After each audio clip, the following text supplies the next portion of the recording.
high school in my small town in Colorado had a gay-straight alliance. I joined. Now, the Gay-Straight Alliance at the time was the closest thing to an LGBTQIA group for teens that middle America in the early 2000s could stomach. And for context, the year I joined, Friends was the most watched show on TV.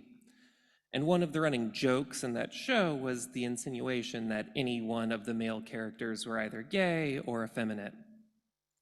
One of the characters' parents was a transgender woman, and she was the constant butt of jokes in the show.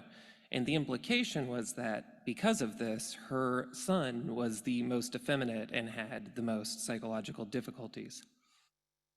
It was not uncommon at the time to hear the word gay used to describe things that our peers generally didn't like. It also is not common to hear adults use that word in that way too. Gay at the time was so stigmatized that people would react violently to being called it. And trans identities weren't even on the radar for us. We actually had a campaign at my school to try to educate folks on the harmful effects of the use of gay slurs, and this was a full 7 years before the national campaign of Think Before You Speak. Little did we know that 20 years later, Florida would pass a bill commonly referred to as Don't Say Gay, but it would have a very, very different meaning. So in a school of about 2,000, about 10 teens would gather in the heart of the counseling center every week. Some of us were out, some of us were not. Some of us were allies, and some did not know who they were yet. And the counselor who put the group together, Mr. Metcalf, would only join when he was invited, and then only to facilitate our projects or our outings. Other than that, the group was in our hands. But years later, I learned how much emotional, intellectual, and pure organizational work Mr. Metcalf did to keep that space open for us. From keeping our identities and our orientations private from the administration to absorbing the anger of parents who learned that their child was queer and believed that the school was somehow responsible for this tragedy. One of the students in the group ran away from home because his parents rejected him so thoroughly. And at least one of us did not make it into adulthood. And if not for this group, I firmly believe it would have been more. Suicide is the second leading cause of death among LGBTQIA children. And this is drastically reduced when these children are in supportive environments. You see, what Mr. Metcalf did was listen to his students. He listened to them when mainstream culture around him wanted them ignored. He listened to their pain and he listened to their joy. He listened to them, he took them seriously, and then he held the space. Now, this is a term that is often used today, so much so that it kind of starts to lose its meaning. So I wanted to be specific. He held the space in an active way, literally shutting out all of the noise from the outside, including his own. He could have inserted himself into the group, he could have given his 2 cents every time we met, made us to feel or know his fight on the outside, but he didn't. He held the space and he let us have it. And he also held the space in that sense of embracing us, holding us. In that room, during that time, 90% of what we did was just screw around like kids do. We did it in the freedom of not having to worry that some adult or some other kid would attack us for who we were, even though most of us lacked the clarity of exactly who we were. See, Mr. Metcalf saved lives by listening to children and giving them space to listen to each other. Now, if Mr. Metcalf was working today in Texas or Arkansas or a growing list of other states, he would likely be under criminal investigation for not reporting child abuse. In Texas, for instance, the governor signed an executive order stating that providing trans kids with gender-affirming care is child abuse, and as a mandatory reporter, he would have been required to report this abuse to the Department of Family Services. At least 120,000 families were criminalized with a stroke of a pen for loving their children and listening to their children. Now, often these news stories are easy to ignore here. It is happening in states where we often think that regressive laws are the norm. It's a complicated issue that affects a small portion of society, and it involves the medical sciences. And perhaps the reason it is easy to ignore is that trans folks are often not listened to, and children are often not listened to, at least not on a national stage. And it is also true that there is so much misinformation as to what gender-affirming care is, that unless one is focused on this issue, it is easy to assume that we know what it means. Often when we hear that phrase, the gender-affirming care, we automatically think about genitals and surgery. And when we think of that related to children, we almost always shy away. We think they can wait till adulthood to make such big decisions. Our mind goes there, it goes to genitals because of years of media conditioning. And this is wild to me, to be honest. Our society has thousands of physical characteristics that they use to designate, to assume the sex of someone. And all but one of these indicators involves seeing someone naked. Face shape, voice depth, hair, hand size, foot size, clothing, gait, 1,000 indicators that we are projecting on everyone we see almost automatically without ever having seen them naked. Most of gender-affirming care has to do with social care. And so the first step we can take to protecting trans kids is demystifying the care options available to them. I won't go into details here for time constraints, but it truly starts with respecting their names, their hair, their clothes, their appearance, their access to activities that align with their gender, including in sports, the restroom, sleepovers. And it involves coordinated care with a supportive medical team to consider slowing the irreversible effects of puberty. We ask a lot of trans kids. We ask that they become biology experts. We ask that they become actively involved in their care, that they learn more about human anatomy than most adults know. And because of transphobia, we now ask them to become legal experts and philosophers, and all of this just so that they can exist as themselves. And the medical community is overwhelmingly in support of this course of treatment, by the way. The American Medical Association, the American Psychiatric Association, and the American Academy of Pediatrics all agree that this is the right and proper course of action. But just because in having this conversation we must rely on medical experts, I don't want us to make the mistake. These medical experts learned this from listening to trans kids. They learned it from the bravery of these children and from the years of listening to them. And to believe that these lessons have stopped yesterday is to do a disservice to our society. Now, Jules Gills Peterson from our reading today tells us, quote, "A lot of times when we're talking about trans kids, this whole issue comes down to gender." And my response is often actually no. The problem here is our concept of childhood. We treat them differently. Of course, there are differences between adults and children, but I think we have to pay attention to when that presumed difference is being utilized to ignore something. And here's what's so incredible about a trans kid. You have a young person who, without any concept or support, has figured this thing out about themselves. This profound thing. You know, kids don't go to school and learn how to think critically about their gender identity. They have to teach it to themselves. And so I think by a point, a child comes to us and says, "Hey, I'm a girl, not a boy," or whatever. They've already proven to us that they do know what they're talking about. because it just takes so much work to figure that out. The emotional issue is in adults. We are the ones that are anxious.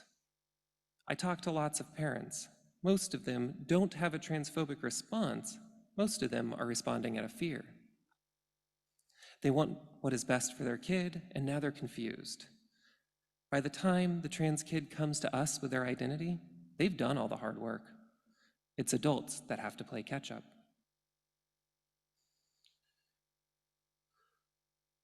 Too often we allow an idea to take the place of a person.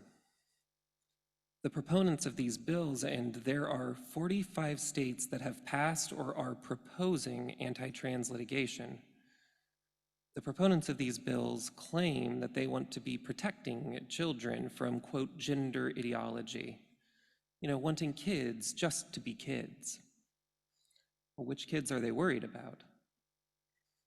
In 2021, the UUA issued a scathing statement against these anti-trans policies, calling them policies which, quote, use false notions of religious freedom and protecting women and children as an excuse for discrimination. The proponents of these bills have turned these children's identities into an ideology that can be debated. I'm contending that this is not a debate. Let us think of their experience. Let us listen to those kids. So a child who spends who knows how long teaching themselves about their relation to their sex. They see something that doesn't seem right, and they do the super difficult work of introspection without a society that is immediately open to this, or who readily provides them with resources. They do this work and they come to an answer. Then, after having done this work, they bravely face their parents or their guardians and they say, I'm a boy, or I'm a girl, or I don't really think I'm either. Now, the immediate response of their parent is maybe one of confusion, maybe even really entirely imperfect, because they are caught off guard, and they exist in that same society that does not offer them tools to easily have this conversation.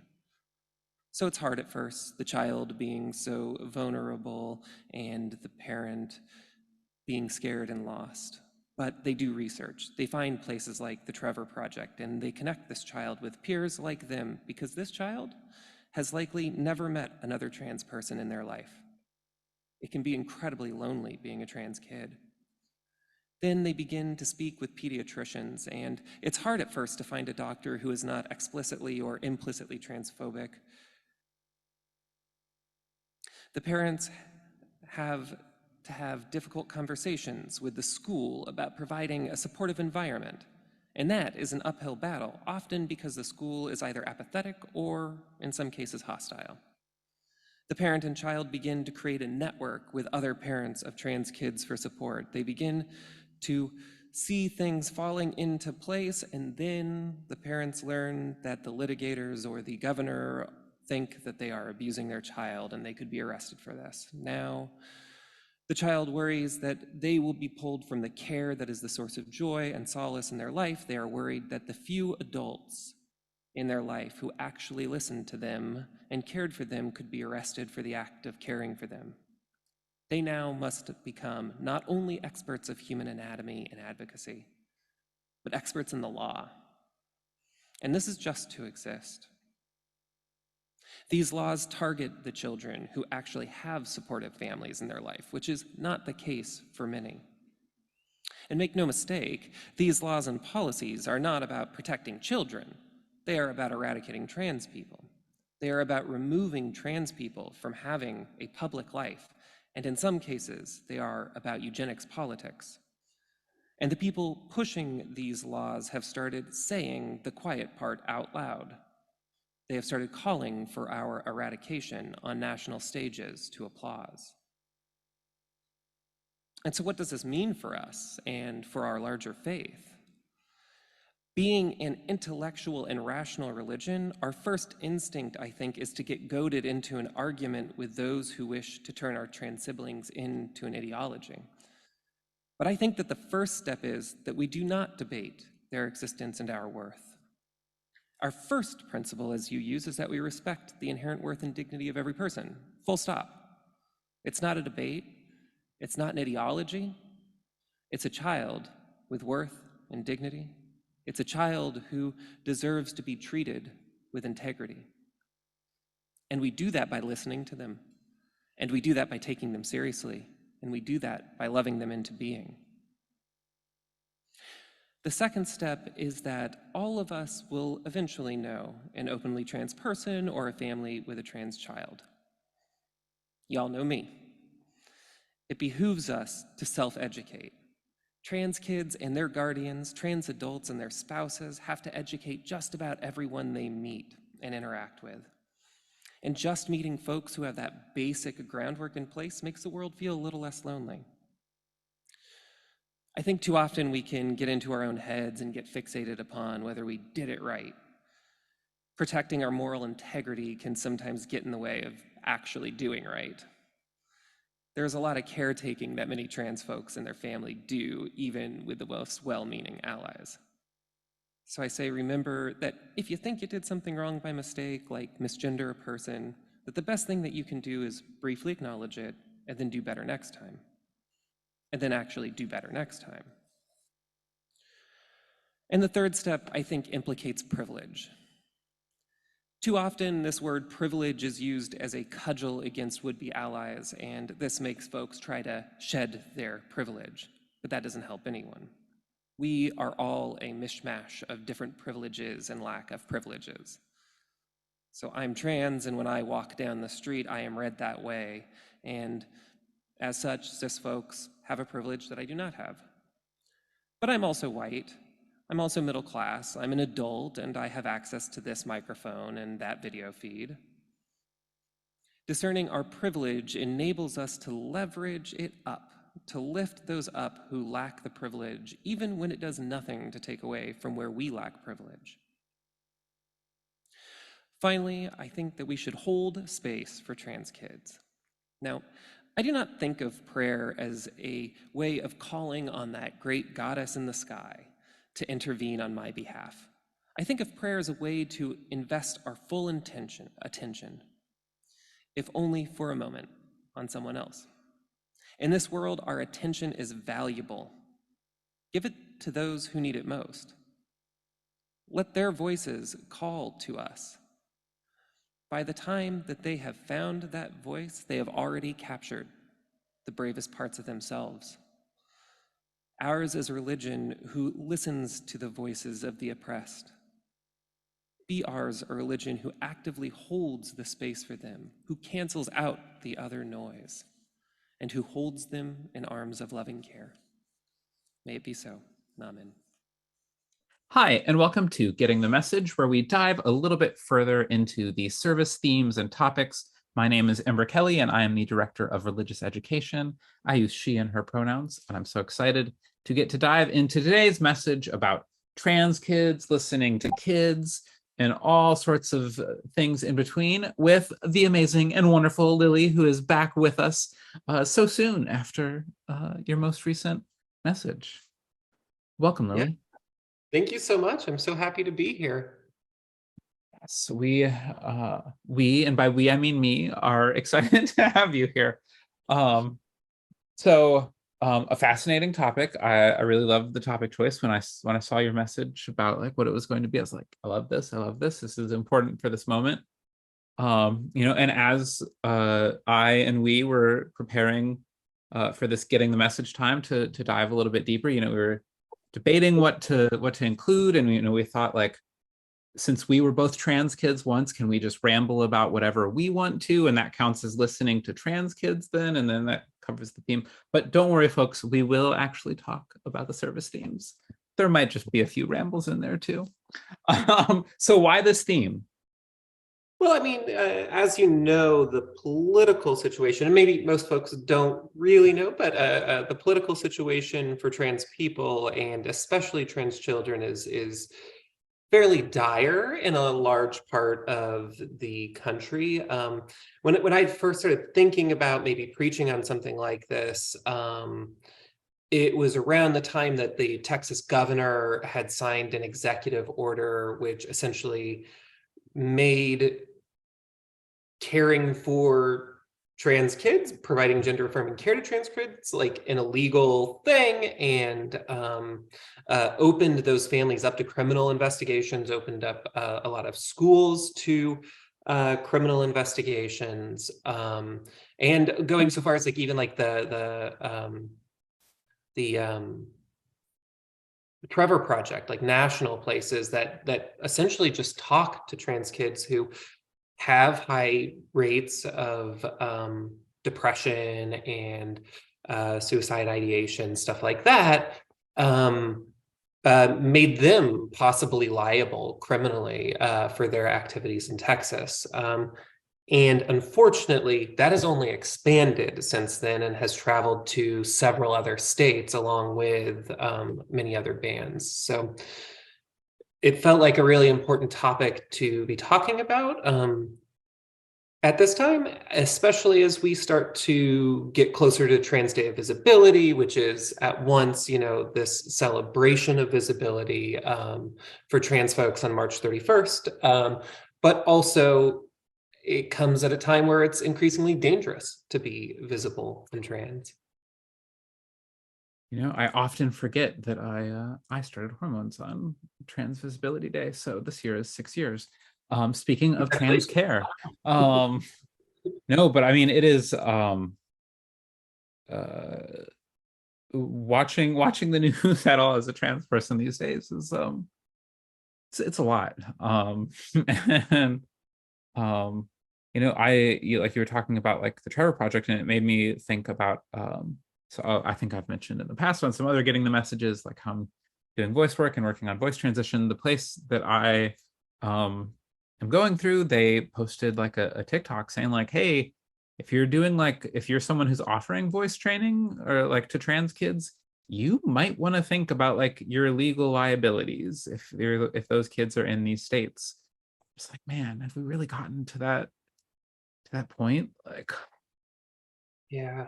it yeah, I first started coming out in like 2008 and like more really publicly like activism-y in like 2010. And yeah, it's, you know, all these like wow things are just, and it's like feeling a little sound effects for those listening to the audio version of this. There was hand motions if you're only listening to the audio. And but yeah, it is, you know, and the thing is that they were using this whole narrative of protecting trans kids or protecting kids, and then now they're already, we see it in Florida, expanding it to be like, nope, sorry, also just no insurances are allowed to cover any trans care. Yeah. I mean, as you know, like, you know, most folks were saying, you know, obviously they're using as cover this like, oh, well, it's just children. We're concerned about children. You know, they maybe don't have like the cognitive ability to make such big decisions. And I will say a lot of those claims really do rely upon misinformation and a general ambiguity around what is gender affirming care at all. And, you know, many of us were like, no, this is obviously just the first step on a multi-pronged assault on trans people's rights. And you know, so many of the things like that you were talking about there, like simply using someone's chosen name or simply using someone's pronouns. Even just doing that has this like huge effect on trans kids and their mental health. Right, and they're going after that as one of the things that, you know, in these childhood transition bans, that they're like, no, that means the schools can't use pronouns. This, like, even if the teacher wants to, it's against the rules. Yeah. You know, freedom. That's, you know, what they love. You know, yeah, you know, exactly. You know, I think that it can be really hard. It's amazing. These kids have done this self-exploration, usually without much help. Like, our society is not set up for people to question their assigned gender at birth. And these kids go through this great amount of work, and the kids who do come out often, face struggles at home, face, they have to go and educate people in their lives as to this huge transformation that they have come to. And then to have these sorts of things introduced that would strip them of the people who listen to them and the people who care for them, or at least endanger those people, is really tragic. And something that I don't think that we can afford to not talk about. No, and I have seen, I've started to see lots of like UU efforts to, begin to address this issue. And I think that, it's important to pay attention to those, but it's also it's important to support the trans folks and the trans kids like in our lives and in our communities, in the immediate area that we might be as well. Like, it's often easier to think in the abstract and to think of like, oh, we got to be helping the people down in Florida, but people are dealing with bad things up here too. Like, there's still record rates of like LGBT youth being homeless, especially trans youth. Like, but to move from the like things are bad moment, like you did name there, like how amazing it is that these kids are doing this work. And I mean, to be fair, like I think society in general just doesn't like any self-analysis. It's like, sorry, no, we need you busy, we need you busy and buying. Self-analysis, self-growth, like let's cut back on that, unless we can monetize it, in which case it's okay. Yes, exactly. By self-growth you mean a gym membership, right? And so like, it's for kids to not only be doing this amazing like gender work, but just even thinking about their identity and thinking about who they are at such a young age is just like amazing. And so I was born in 88, and like as I mentioned, I started coming out in 2008, and like was really like activism-y in like 2010. And like when I looked up trans folks on Ask Jeeves in middle school, that's for our elders listening to this. I don't say it like that. I'm not that old. Hey, after doing trans activism for 13 years of my life, I'll go with the being an elder trans. I've become the elder trans that I complained about when I first started. But that's a whole nother topic. But no, like I think it's like so when I was on Ask Jeeves, when I was finding these pages and finding other trans people, they were like 60 and like had just started hormones at like their 50s, because like they like got to that point in their life and realized it was like transition or not wanting to be alive, to put it plain and simple. And they, like, so that was the precedent, was that it was all these late in life transitioners, and they were all like mostly 50s, and there was a couple exceptions, but it was like, and even the lists that you would find are like famous people, or any like famous very like within the community was like 100 people, and like there was no kids. The only kid that I can think of actually from my youth is that Kim Petras was like kind of quasi famous in like trans circles back then, now is like first Grammy performing trans openly trans woman, and so that's cool to see. But like it's so different now to like I knew I was trans when I was that young. Like I didn't watch Mrs. Doubtfire because I was worried that it might out me to my family, and that was like 5 or 6 years old. Like I knew. Yeah.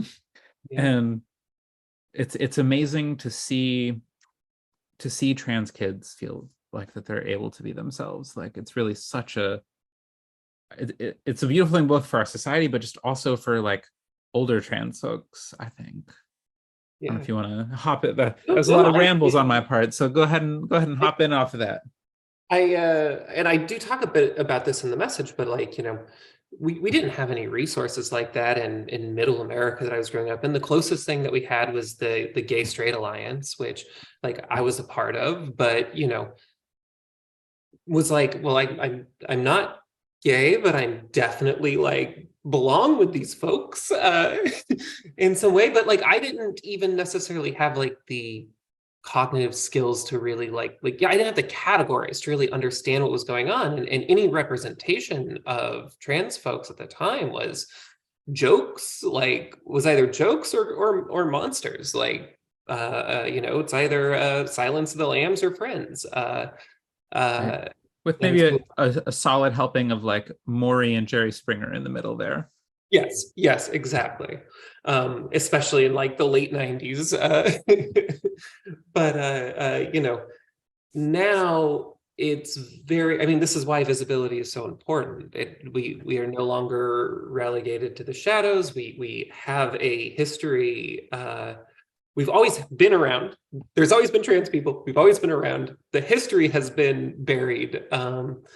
And kids now have so many people that they can look to. They have so many more concepts that they can use to understand the feelings that they have inside of themselves. Like, the fact that this is such a big fight is awful in many ways, but it also serves to show how much like visibility has had an impact for And folks. how much the reactionary people see it as a threat because it's making such huge progress.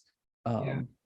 Yeah, when I think, and you named there about like how visibility is like, because that was something for me as I was coming out, was like, I want to be visible because like I know that it would have made a difference for younger me.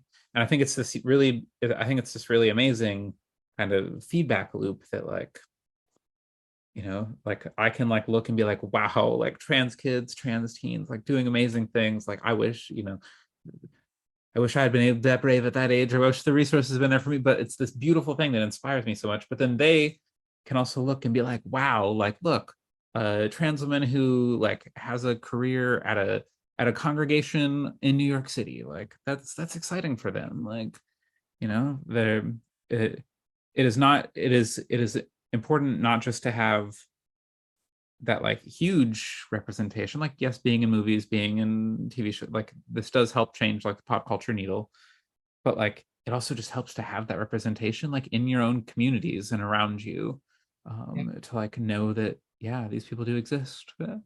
I love that. I mean, I love the great diversity that we see. So there's, the trans handy woman, who does videos on TikTok, which I'm not really well familiar with, but there's also other places that she does these videos about like how to do fixer-upper projects around your house. And it's this, there are so many different ways Right. to be trans, and it's not Right. just like I'm the actress, like that is one part and one way to do it, but you can also be any number of things. And Right. it's not limiting, it's expansive. And I think that is also something that as a child I was like, maybe it's limiting, maybe I will be limited in what I can do in my life if I fully live into myself. Right. Right. No, definitely. Yeah. That um that you can have on the TikTok. You can have like a trans handy woman and who gets like an official sponsorship from Lowe's now or something like that. That's awesome. I don't follow enough. I did my time at Lowe's in my retail era, um, and but but you get stuff all over the place and like people just living their lives and like that's beautiful. Like I was on a podcast the other day and I was talking about the Craft Legacy, which is a mediocre reboot sequel of the Craft from the 80s, early 90s. I forget when the original is from. 90s. um I couldn't remember, it all blurs together. My childhood. And um so like it was so as a movie, but there was a trans woman in it who was just like a character. It wasn't like a parody. It wasn't wow, look at how everything is so difficult for her. Like, wow, she's learning how to do makeup for the first time. Like it wasn't all of these kind of typical tales that you see. I'm like, it's literally just a trans person existing and it's so beautiful.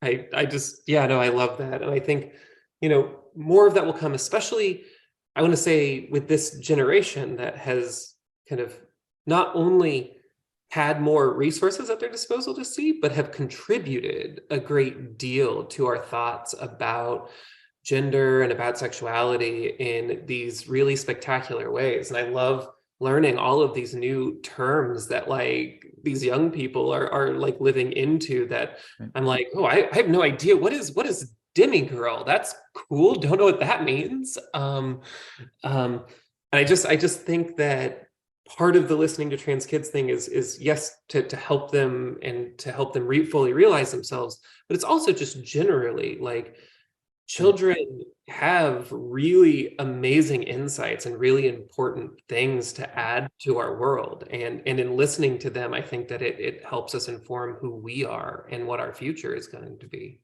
Definitely. That's one of my favorite things in my work right now at Fourth U, is what the Time for All Ages has turned into, which is like, I think different from the way that many other churches maybe do it, but like, and it's definitely different than most of like the Christian churches I did growing up, where it was come listen to a Bible story, then go to Sunday school. But the chance that most Sundays the focus is on, yes, I share a little something, but then we get to hear from the kids, and the rest of the congregation gets to hear from the kids and gets to like, I feel like more weeks than not, they're like clapping at some answer that a kid gave, because they're like, wow, these kids know what they're talking about. And these kids are giving insights to the world that like, that we need to hear too. And yeah, I totally agree that it's so vital just to learn to listen to kids in general. Yeah. And a lot of the hand wringing about from the reactionaries about, trans kids and stuff is in some ways a way to silence them. It is to say, well, they can't possibly know these things about themselves, or that you're like, somehow influencing them or something. And I think the really frustrating part for the parents and for the teachers and the caretakers are like, we're doing the hard work of living with them, of listening to them, of amplifying their voices. I think of Dwayne Wade, the basketball player, and just how phenomenal he is at listening to his daughter and really being her advocate. Yeah, that's a great one to name too.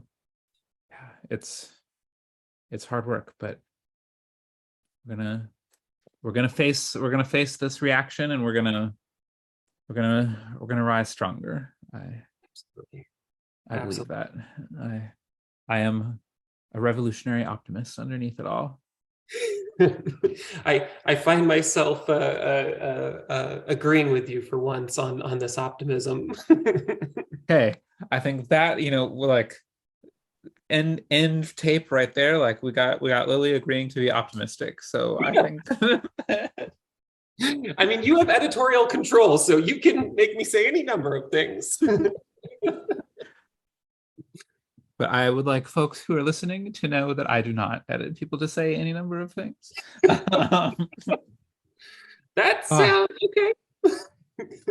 But I could now go back and edit you to just repeatedly say the words any number of things. Copy and paste that segment over and over again. Yes. I'd be like, Lily sat down with me to say any number of things. Any number of things. And that's the recording, is just any number of things. Lily, it's wonderful as always to sit down with you. Thank you so much for having me. And thank you so much for a vital and important message at this moment.